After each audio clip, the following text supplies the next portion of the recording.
Cleopatra VII was the last active ruler of ancient Egypt. Her reign marked the end of an era that had lasted for millennia, a time when pharaohs were considered gods on earth. She was more than just a queen, she was a pharaoh, a title given to the most powerful rulers of Egypt. This title carried immense responsibility and divine significance. Cleopatra is remembered for her intelligence, political skills, and captivating personality. She was fluent in multiple languages and was well versed in mathematics, philosophy, and astronomy. Her story is one of ambition, love, and ultimately tragedy. Cleopatra's relationships with Julius Caesar and Mark Antony were not just romantic, but also strategic alliances aimed at securing her throne and Egypt's future. Cleopatra's reign marked the end of the Ptolemaic dynasty, a Greek family that had ruled Egypt for centuries. This dynasty had its roots in the conquests of Alexander the Great. She was determined to restore Egypt to its former glory and maintain its independence in a world increasingly dominated by Rome. Cleopatra's efforts included military campaigns and diplomatic negotiations. Cleopatra's life and reign were full of drama, intrigue, and ultimately, a tragic end. Her death marked the fall of Egypt to the Roman Empire, forever changing the course of history. Cleopatra was born in 69 BC into the Ptolemaic dynasty, a family of Greek origin that had ruled Egypt for over 250 years. This dynasty was known for its rich cultural heritage and its efforts to blend Greek and Egyptian traditions. Her father, Ptolemy the Point, was the pharaoh, and her mother, Cleopatra V, was likely his sister or cousin, as was customary in the Ptolemaic dynasty to maintain the purity of their bloodline. This practice was intended to keep the royal lineage strong and unbroken. Cleopatra grew up in Alexandria, a bustling city known for its magnificent library and lighthouse. Alexandria was a hub of learning and culture, attracting scholars and thinkers from all over the ancient world. She received a top-notch education, learning multiple languages, philosophy, mathematics, and astronomy. Her education was designed to prepare her for leadership and to make her a well-rounded ruler. She was a quick learner and showed an early interest in politics and governance. Cleopatra's intelligence and curiosity set her apart, and she was often seen engaging in discussions with the leading minds of her time, honing her skills for the future challenges she would face as a ruler. Cleopatra's father, Ptolemy the Point, named her co-ruler of Egypt alongside her younger brother, Ptolemy XIII. When Ptolemy the Point died in 51 BC, Cleopatra, then 18 years old, and her 10-year-old brother ascended to the throne as co-rulers. However, their joint rule was short-lived. Power struggles within the court led to Cleopatra being forced to flee to Rome. She was determined to reclaim her throne, and her ambition soon led her to cross paths with one of the most powerful men in the world at that time, Julius Caesar. In 48 BC, Julius Caesar arrived in Alexandria, pursuing his rival Pompey the Great. Cleopatra saw this as an opportunity to regain her throne and, according to legend, had herself smuggled into Caesar's presence, rolled up in a carpet.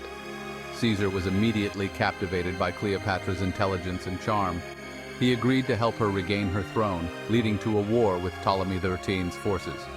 Caesar emerged victorious, Ptolemy XIII died, and Cleopatra was restored to the throne, this time with her even younger brother Ptolemy XIV as co-ruler. Section 5. Queen, Mother, and Lover. Cleopatra's relationship with Caesar deepened, and she gave birth to their son Ptolemy XV, whom the Egyptians called Caesarion, meaning Little Caesar. Though they never married, Caesar acknowledged Caesarion as his son. Cleopatra spent several years in Rome with Caesar, where she was introduced to Roman society and politics. Cleopatra's time in Rome was cut short by Caesar's assassination in 44 BC. She returned to Egypt with Caesarion, now her co-ruler. Cleopatra was determined to secure her son's future and maintain her own power in a world increasingly dominated by Rome. Section 6. The Final Alliance, Mark Antony. After Caesar's death, the Roman Republic was divided. Mark Antony, one of Caesar's generals and closest allies, emerged as a powerful figure in the East. In 41 BC, he summoned Cleopatra to Tarsus to answer for her support of Caesar's assassins, which she had provided under duress.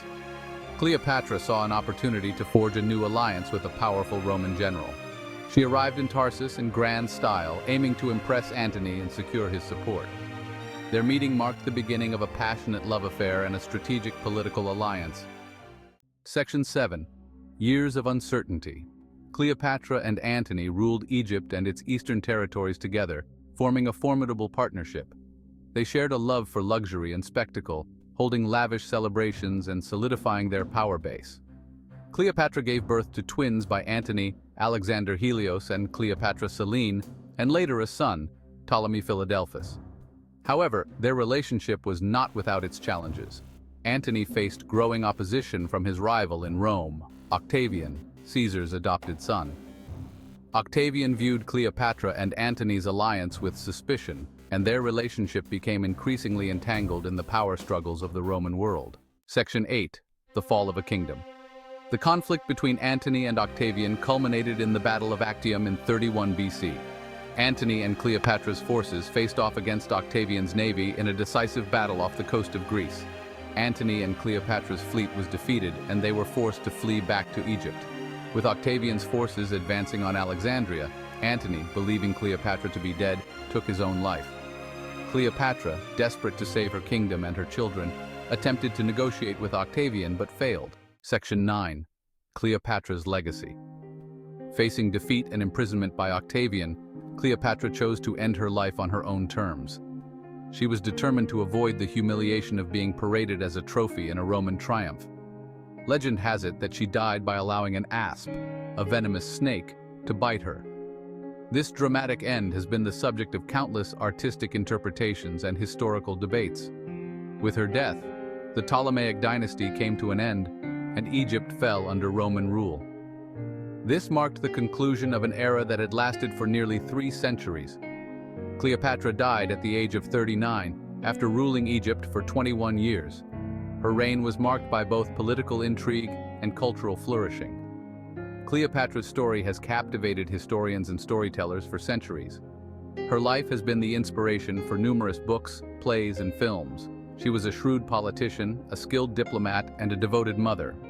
Her alliances with powerful Roman leaders like Julius Caesar and Mark Antony were strategic moves to protect her kingdom. Though her ambition ultimately led to her downfall, she remains a symbol of power, intelligence, and feminine strength. Her legacy is a testament to her enduring influence and the complex role she played in history.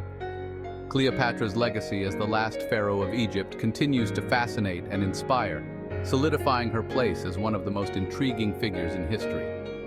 Her story is a reminder of the enduring power of leadership, charisma, and resilience.